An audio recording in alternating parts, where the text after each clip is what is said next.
Welcome, everybody, once again to our Paul Brunton YouTube, where we have the opportunity to share with you aspects of the writings and the legacy of Paul Brunton.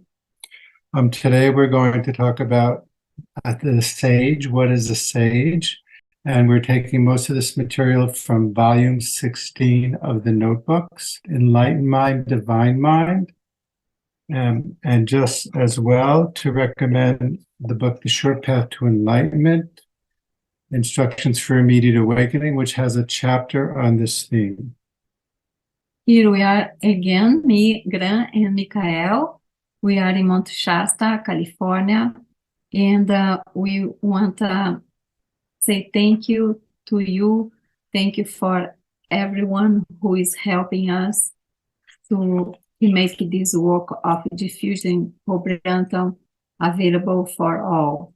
This work, we are the visible front of a large group of collaborators who make this possible, including the people you don't see who are designing and organizing and editing and presenting the YouTube, the people who translate many of these texts for us into other languages, because as you know, we also do this in Portuguese and Spanish, the people who maintain the websites, and most of all of you who are watching us now. We really exist because of you and because of your desire to learn more about PB. So however imperfectly we do our job of presenting his teachings, we want to thank you for your interest and your accompanying us on this channel. And thank you also for the PBPF who support us to do this work. Paul Brunton Philosophic Foundation, who have provided the financial resources and a lot of emotional support and encouragement for us to continue this work. So today we're going to talk about what is a sage.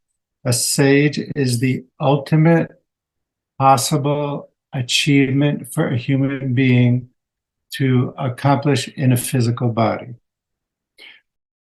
We know that all of us have a seed of divinity within, and that our job is to awaken and to develop and become conscious of that seed. And when someone has a permanent consciousness of that divinity, which is who they really are, we call that person a sage. That could be a male, a female, from anywhere on the planet, a human being who has realized the divinity within as a permanent state of consciousness. Do you think this is for all people, or this is belong to the past, to be a sage? This is for all of us, but for some of us, it takes more time than others.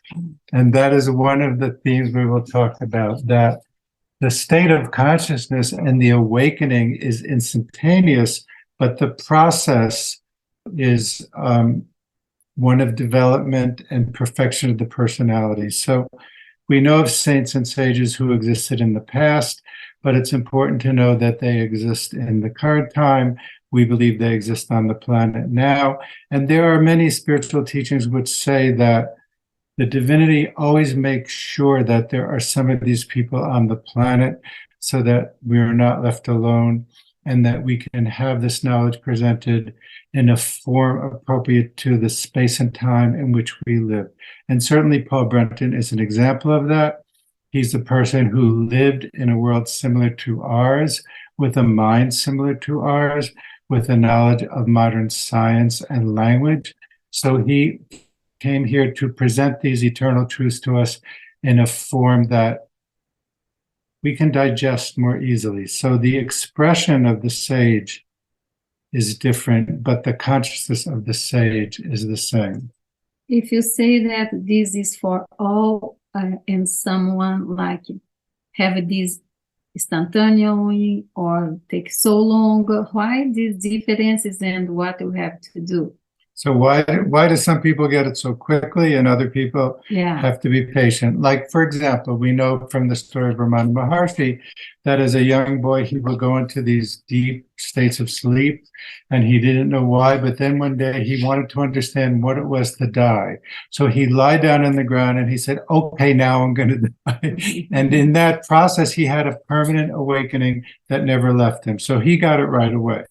We know someone like Ramakrishna was pleading, arguing with the Divine Mother, please, please, please. But he got it in one lifetime.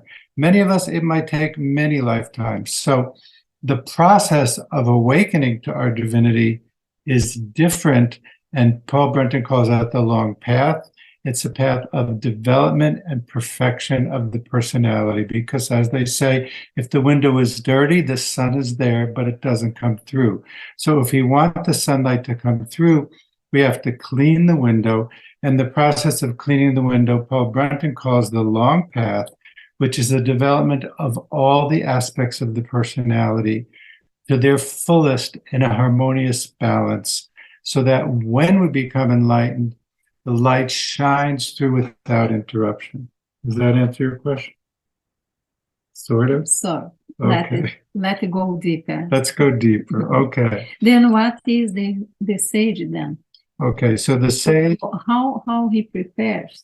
how does he or she prepare? Yeah. So the preparation process is a long process of refining, developing the positive aspects of the personality and inhibiting the negative aspects of the personality.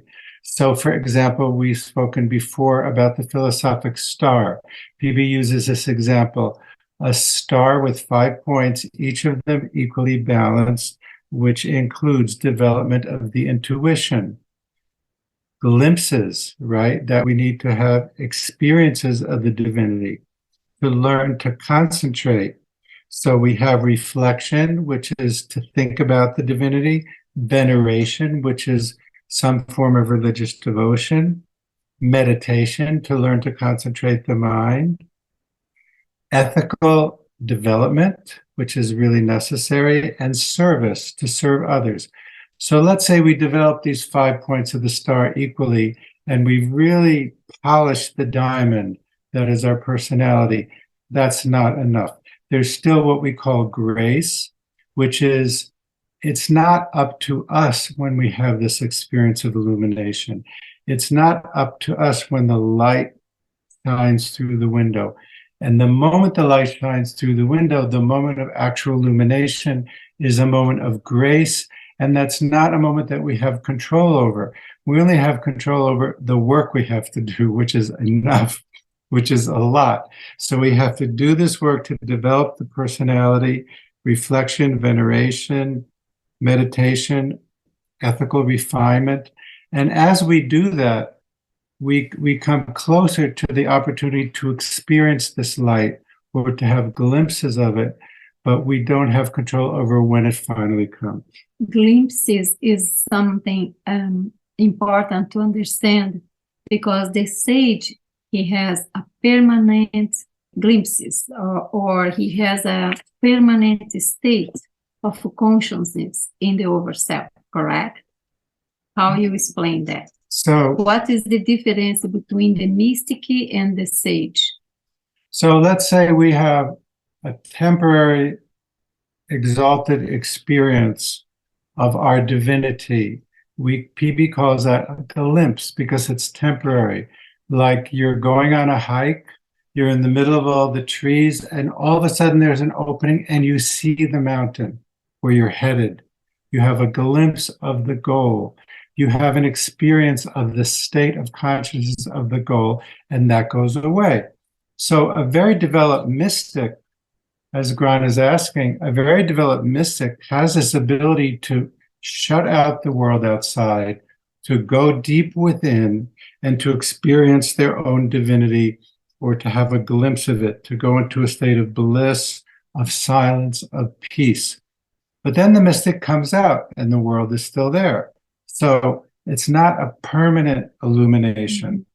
The sage has what we call sahaja samadhi, where consciousness of the divinity is always there and never leaves, whereas the mystic has a temporary consciousness of the divinity that is like great, that they want to keep repeating, but it isn't permanent. And PB spends a lot of time talking about the difference between a sage And and a mystic. Yeah. So for instance, Then what is the sage? Could you? so let's see what PB says. Realizing Soul is another excellent book, which has a chapter on the sage. And there PB says, the sage is a person who lives in constant truth remembrance. So it's constant truth remembrance.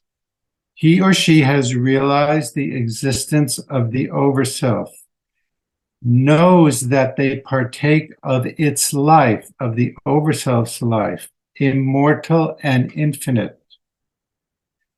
The sage has made the pilgrimage to essential being and returned again to walk amongst others, to speak their language and to bear witness by their life amongst them to truth.